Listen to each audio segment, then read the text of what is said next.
All right, what's going on, guys? Trev back again, here to bring you another video. This one's going to be doing my series finale review for the final episode of The Walking Dead World Beyond.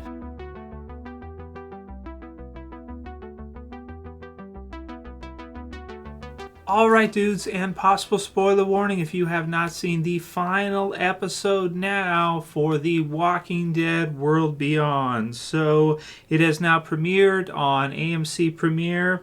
This series finale episode is called The Last Light. And even though, I've been kind of, I won't say hating on World Beyond, I haven't been the biggest fan of Walking Dead World Beyond. I have to admit that this final episode is really awesome. Very, very, very well done finale, and definitely worth watching for any Walking Dead fan. I would say that this final episode, I think, finally brings us what we sort of wanted to see from Walking Dead World Beyond all along, which is that we get to actually see the world beyond. We get to kind of see the Walking Dead universe in the television series AMC Walking Dead version, outside of, Rick, the group, Daryl, the usual cast and crew for the original Walking Dead. We have Fear as well too, which is doing its own thing, and that's cool. But in this one, finally, in some of these final scenes here, we get to actually see a larger world, or the world beyond, which, like I said, that's what originally I kind of was intrigued to see about this series, was to get to see the world beyond, to get to maybe see other countries, whether it be in France or anywhere else, and to get to see what's happening with the CRM. So we do have some character deaths in this episode, and in episode 9 as well too. So spoiler warning if you guys have not seen it. And we do see the big death at the end is for Huck. So you have her in this episode being killed off, and we have some others as well too. We have the kid who gets bitten on the arm and everything, and you do have some kind of shocking moments. Percy was killed in episode 9. We sort of have kind of like these final battles in this one between certain characters. We have Jadis versus Huck in what is a very exciting and interesting scene. I actually thought when I was watching it through, as it just kind of started, we started to see them fight. And the World Beyond fights, I will say, are something different from the original Walking Dead series, because they're using like these long sword type weapons, kind of. Or like they're not swords all the way, but they have kind of a point at the end. And so in the first season, with its finale, we got to see Huck against Felix. And in this one, we get to see Huck versus Jadis. And this is a really great, want to call it like sword type fight, I guess. They're not exactly swords, but a spear type of items that they're fighting with. And to my surprise, if you look at kind of this season, the way things went, Huck actually could have killed Jadis earlier and chose not to. So in this sort of finale version, we have kind of the villain wins, with Jadis winning. Huck is unwilling to finish off Jadis, even to the point in this one where she gives her one of the spears, and Jadis is willing to finish off Huck. And then not only that, but she goes ahead and arrests her mother, and we find out that there is, an even bigger section of the CRM behind the whole thing that we haven't really gotten to see too much in World Beyond. So what we're seeing in World Beyond is just like one section of the CRM, and there's a lot more to it. External to what we've seen here. So it's really cool to see in this one. It's like a villain. It kind of ends up being sort of like a villain origin story for Jadis to become maybe one of the best Walking Dead villains overall, because if you look at earlier, she was a villain in the original Walking Dead series against Rick and kind of the Junkyard group, flip-flopping in terms of whose side they were on. And again, you see her do pretty much exactly the same thing in this one, that with Elizabeth, she makes her think that she's on their side, and that she's going to do the right thing for her, and that she's trustworthy and everything. And she turns on her in this one as well too. So, awesome stuff throughout this episode with Jadis. I thought maybe it would go the other way around, where you would have Huck kill off Jadis, and then she would kind of survive through out to the end, and you would have maybe a potential for something with these characters in the future, be it in the Anthology series or, something else like this where we could possibly see them again. But it sort of finishes off the series with Huck being killed off, the major kind of character death, I think, to finish off World Beyond. There's also a part with Felix where he gets into a similarly kind of like a spear, a sword fight type of thing. And some of the action sequences are really very, very impressive. Like I'm thinking back to the original Walking Dead television series and thinking, are there any fights that have been done this good? There are some, like if you look at like Daryl versus Beta and that kind of stuff, there's some really, really good ones in there.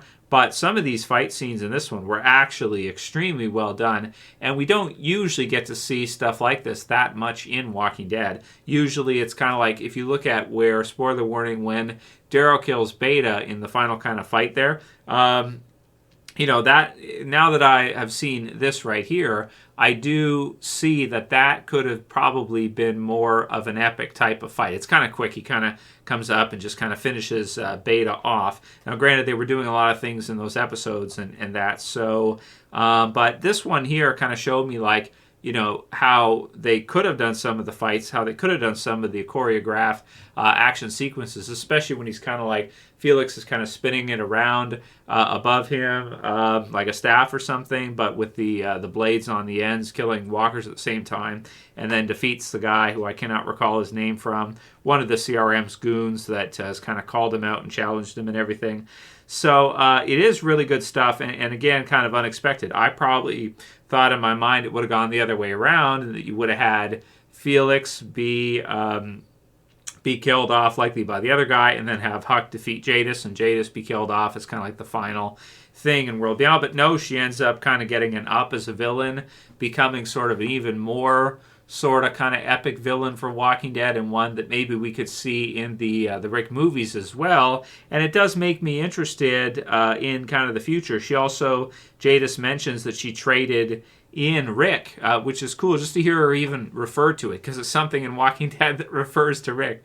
So she trades in Rick in order to get into the CRM and to pretty much seize power for herself, it seems like, and we get to see her do that at the end of this episode here. So you have, I think that maybe we'll do a series review for World Beyond kind of overall, but this is definitely The Last Light is an awesome cap-off episode for it. Also, what we'll go into probably in a separate video is we get to see the return of Jenner, which is really cool. Now, I think it's just in like tape format or this kind of thing. I've got it, set, and we'll do like a video where we actually go through it and analyze, do a breakdown of what he says and everything like this. Is it almost, is this a previous recording from before? We had imagined that he had been killed, suicided in the explosion at the end of the first season of the original Walking Dead. So it's cool to see something in this that goes all the way back to the beginning, and it makes me think like, I have to kind of break down what he says exactly and think it through and check everything and see. But leave your comments below on what you guys think exactly this Jenner scene is alluding to. Is it that they had created the zombie virus that causes everybody to turn to zombies when they die? Is that what it's alluding to, or what exactly do you guys think with that? I got to go through it a few times and really think it through and translate, because some of it's in another language. There's words and stuff in, I think it's French. So go ahead and take that. And Zone 1 Atlanta is what it says in the tape. So it does look like this is probably the tape from before that this character, this female character, is watching from Jenner. So it's but it's just great to see something like that and really get that feeling of it being a larger world in The Walking Dead, because that's something that they really shied away from in the original survival horror Walking Dead series, where they didn't have really much interest in discovering more about kind of the whole Walking Dead universe. So something like this is a great add, I think, to the Walking Dead universe, and it's definitely a must-watch for fans of the original Walking Dead series, and basically anybody. And aside from that, it's just an awesome episode. You have some awesome action sequences, gunfights, and spear fights. You have Jadis, who's the original Walking Dead character. Yes, I would have preferred that it go a little bit differently with her versus Huck, because I thought that Huck was probably the best character in World Beyond, at least in my opinion, her, and then Elizabeth as well too. So it's kind of funny in this one that the characters that I think are like the best, they all lose in this finale for World Beyond. But it's okay, because I still like it, considering this is the last episode of the series. We don't know if they're ever going to use any of this again. Maybe they won't. Like, maybe this is it for the series. And they also did kind of a Monument Day thing where it goes back to the beginning 2 months ago. We kind of find out how much has transpired here. It goes back to like when the kids just begin their journey and they go to leave. And it kind of gives us a nice one back to that in this episode, in that this is, the last episode. The Last Light is the last episode of this series. So I think that's most of what I want to say about this episode. I'm going to give it a perfect 10 for a finish for World Beyond. It actually makes the series way better than it was kind of earlier on.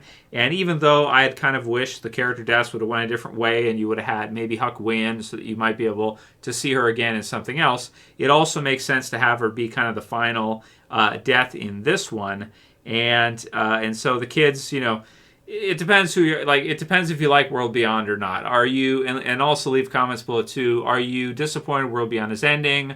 Are you disappointed that it seems like we're kind of done with these characters? Or for predictions, do you think that we'll see them in the Anthology series, like Felix, who does still give me some Rick vibes? He's got some Andrew Lincoln vibes that when I watch him, he really reminds me of Rick in some ways, Andrew Lincoln in some ways.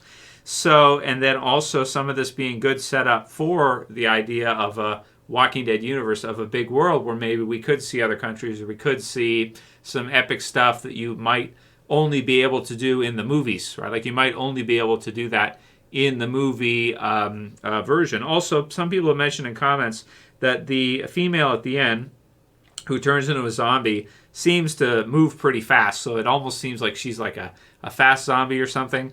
Like a rage type zombie, which is pretty cool, like something like 28 days later, something like that. It kind of seems like. So I don't know. Give me your breakdown on that, guys. I'll gather my thoughts, watch it through a few times, and then do a video on that coming up here soon. But I thought it was a great finale. I would give it a 10. I think I can say this about World Beyond. It starts off really slow with the kids and everything, and like an adventure and this kind of thing. And I feel like it doesn't quite find its place with the kids. For whatever reason, for me, it just doesn't really work with the kids. Not in the way Stranger Things works with what they do with the kids, right? With having a younger crew. In this one, it doesn't really work for me with the kids. But the stuff with the CRM and with Felix as well too, and Huck and the others, and Jadis especially, is so awesome by the end that I'd say it's worth watching. It kind of fixes World Beyond for me. It's worth it. But it's just a bit of a slog to get through because you have to watch some of these, or maybe you skip them or something. I don't know. But it's almost like both seasons of World Beyond, they start off weak and then they get better. And then by the time you get to the last episode of both seasons, it's actually great. The last episodes of season 1 are awesome. And the last 2 for season 2 are also equally really awesome. I just wish they would have started things off the other way and give you some really good stuff at the beginning, so that more people would have been interested to watch it, because not that many people are watching World Beyond even at its finale. So that's my thoughts on World Beyond. Maybe we can do more of a series review, but yeah, pretty much it starts off slow. It's a bit of a chore, but then by the time you get to the final episodes, it's like, oh, these are great. They should have moved some of this really good stuff earlier on, and then it would have been better. Like having Jadis come in the last 5 episodes, should have brought her in the season 2 premiere, so that she was there right away and had her been all throughout. But it ended up being awesome in the end, and some really great setup for what it could mean for the Rick movies. And that, could we imagine Jadis being like a villain in one of the movies? If they do them even. That's the question, right? If they even do them. So that's a 10 out of 10 for me to finish things off. Awesome stuff. So cool to see Jenner in Walking Dead. I mean, that just came right out of like nowhere for me, considering it's been how many years since 2010, or like 12 years soon. It'll be 2022 soon. And those episodes aired in 2010. The Jenner episodes aired in 2010 for the finale. So, wow, that's a long time. And they just kind of bring it back and World Beyond. So, but it's cool. So, comments below. What do you guys think? Do you think World Beyond was worth watching now that this finale episode has run through? Do you like the direction they went in the finale episode? Do you think it's good setup for the movies? And are you maybe upset that we probably won't be seeing these characters again? Or do you suspect that, aside from Jadis, of course, or do you suspect that, no, Trev, I think they will use them again in some capacity, either in the movies or something, Anthology or something? Leave the comments. That's it for this one. I'll see you guys again soon for another video. As always, it's Trev, and I'm saying peace to the guys. See you soon.